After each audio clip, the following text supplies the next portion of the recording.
Good morning, ladies and gentlemen. Welcome to Storybook Land Canal Boats. I'm Major New Storyteller and Captain, and we are aboard the Alice from Walt Disney's classic film Alice in Wonderland. As a quick reminder, everybody please remain seated, keeping those hands and your fingers inside the boat at all times.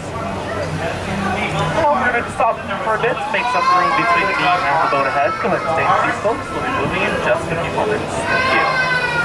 Now, to enter Storybook Land, we first have to go through the jaws of Monstro the Whale. This is the very same whale that swallowed Pinocchio and Geppetto, but luckily Pinocchio was a smart puppet building a fire inside Monstro's belly. The smoke from the fire made Monstro sneeze so hard, so loud, he blew his tail off, giving us a very special entrance to Storybook Land. I know it sounds like a whale with a tail that may be a little hard to swallow, but now you can see Monstro's now half the whale he used to be. Nice.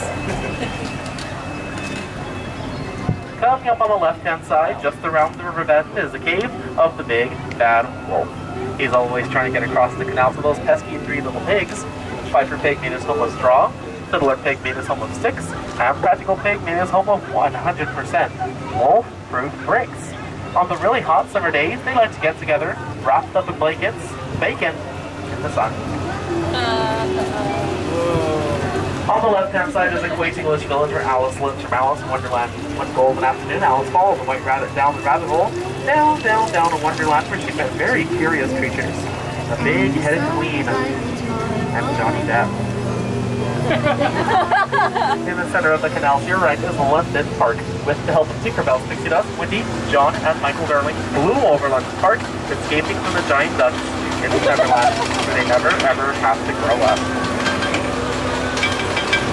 And straight ahead is Agrabah, the city of mystery and enchantment. Up the top is Sultan's Palace, and down below is the marketplace where Aladdin stood one jump ahead of the Red Lion, one swing ahead of the sword. He stole, only we couldn't afford. But that's everything. And then one day, Aladdin stole Princess Jasmine's heart. Aww. A little later on, Aladdin made his very first wish to become Prince Ali Ali Ababwa. In that dashing disguise, he took Jasmine on the magical carpet ride, going over, sideways, and under, and through the beautiful rose-covered arches, on their way to a whole new world. Now, how was he able to make those wishes, and where to get a magic carpet from? The answers lie deep within the Cave of Wonder. This is the very same cave Aladdin and Abu ventured into, encountering priceless jewels, forbidden treasure, and that world-famous magic lamp containing an all-powerful genie who granted Aladdin 3 wishes. Some say make a wish in a cave, it might come true, so make a wish.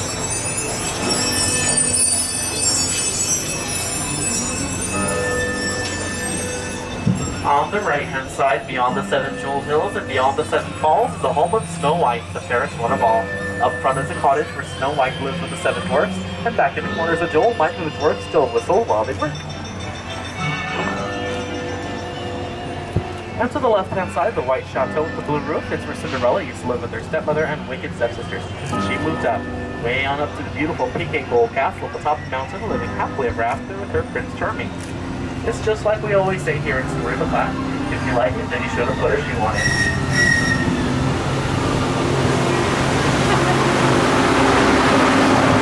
On the left-hand side is one of Disneyland's most beautiful garden displays. It is the giant patchwork quilt. Stitched closely together, the patchwork quilt is comprised of over 21 different varieties of desert plants, and was inspired by the 1933 Silly Symphony Lullaby Land. In case if you're wondering, yes, all the plants and trees here in Storybook Land are 100% real.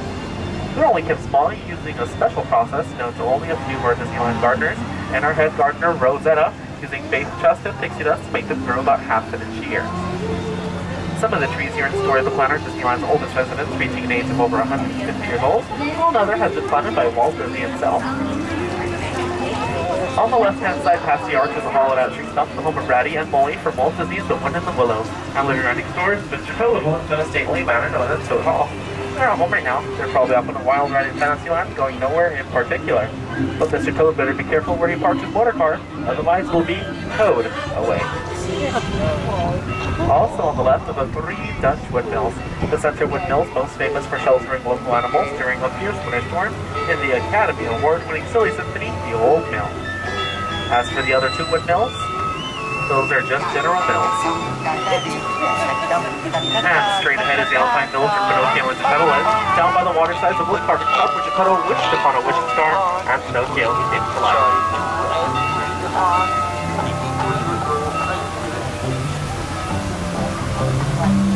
On the right-hand side, anchored at the sandy beach, is Prince Eric's sailing ship from The Little Mermaid. This is where Ariel rescued her prince and later took her very first steps on land. She now lives in the palace with Eric and their daughter Melody, which is now part of their world. And if you peek through the waterfall on the left, you might catch a glimpse of the underwater kingdom Atlantica. It's where Ariel's room with their father started on her bed with Flounder and Sebastian. And there it is. Now all our other stories, ours comes to an end. I ask everyone to please stay in your seats, keeping those hands and fingers in the boat away from the sides, and when I count of 3, we're all going to stand together. That way we have a well-balanced boat, and nobody goes in to find Nemo the hard way.